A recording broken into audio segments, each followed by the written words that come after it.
পর্ব ১৩৮। যা করলে শান্তি পাবেন। ইমাম ইবনুল কাইয়িম এমন কিছু বিষয় বর্ণনা করেছেন যা মনকে প্রশান্ত করে। নিচে তা বর্ণনা করা হলো।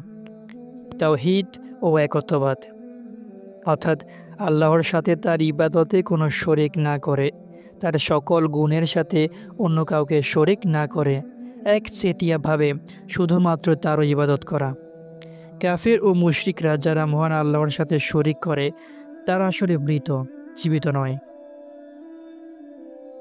আর যে ব্যক্তি আমার স্মরণ থেকে মুখ ফিরিয়ে নেয় তার জন্য অবশ্যই কষ্টকর জীবন রয়েছে এবং আমি তাকে অন্ধ অবস্থায় হাসর করাবো। সূরা তোহা। আর আল্লাহ যাকে হিদায়াত করতে চান তার অন্তরকে ইসলামের জন্য খুলে দেন। সূরা আল আনআম। আল্লাহ যার অন্তরকে ইসলামের জন্য খুলে দিয়েছেন, ফলে সে তার প্রভুর পক্ষ থেকে পাওয়া নূরের উপর আছে। তবে কি সে ওই কাফেরের মতো যে এমনটি নয়? সূরা আজ-জুমার। আমি অচিরেই কাফেরদের অন্তরে ভীতি সঞ্চার করব, কেননা তারা আল্লাহর সাথে শরিক সাব্যস্ত করেছে, যে বিষয়ে তিনি কোনো দলিল প্রমাণ অবতীর্ণ করেননি। সূরা আল ইমরান। অতএব তাদের জন্য ধ্বংস, যাদের অন্তর এতটা কঠোর যে তাতে আল্লাহর কথা মনে পড়ে না। সূরা আজ-জুমার। আর যাকে তিনি পথভ্রষ্ট করতে চান তার অন্তরকে তিনি সংকুচিত ও সংকীর্ণ করে দেন, মনে হয় যেন সে আকাশে ছুটছে। সূরা আল আনআম। ২.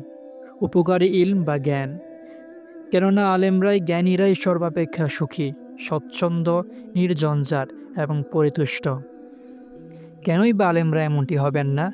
তারা যে মুহাম্মদ সাল্লাল্লাহু আলাইহি ওয়াসাল্লামের উত্তরাধিকারী, এবং তুমি যা জানতে না তিনি তোমাকে তা শিখিয়ে দিয়েছেন। সূরা আন-নিসা। সুতরাং তুমি জেনে রাখো যে আল্লাহ ছাড়া কোনো ইলাহ নেই। সূরা মুহাম্মদ। ৩. আমলে সলেহ বা নেক আমল বা পূর্ণকর্ম বা সৎ কাজ বা ভালো কাজ। একটি সওয়াবের কাজ বা নেক আমল অন্তরে ও চেহারায় উভয় স্থানে আরোদে, রিজিকের প্রশস্ততা বয়ে আনে এবং অন্যান্য লোকের অন্তরে নেক আমলকারীর জন্য ভালোবাসা সৃষ্টি করে। আমি অবশ্যই তাদের উপর প্রচুর বৃষ্টি বর্ষণ করব। সূরা আল জিন। ৪. সাহসিকতা বা বীরত্ব। কেননা সাহসী মানুষ দৃঢ় ও শক্ত হয় এবং একমাত্র আল্লাহকেই ভয় করে। অভাব, অনটন ও সংকট তাকে বিচলিত করতে পারে না এবং তার অসুবিধাও করতে পারে না। ৫.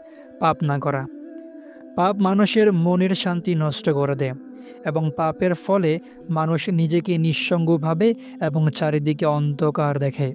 একজন আরব কবি বলেছেন, আমি পাপকে দেখেছি যা উহা অন্তরকে মেরে ফেলে, আর পাপের আসক্তি আসক্তকে অপমানিত করে। ৬. বৈধ কাজে সংযমী হওয়া।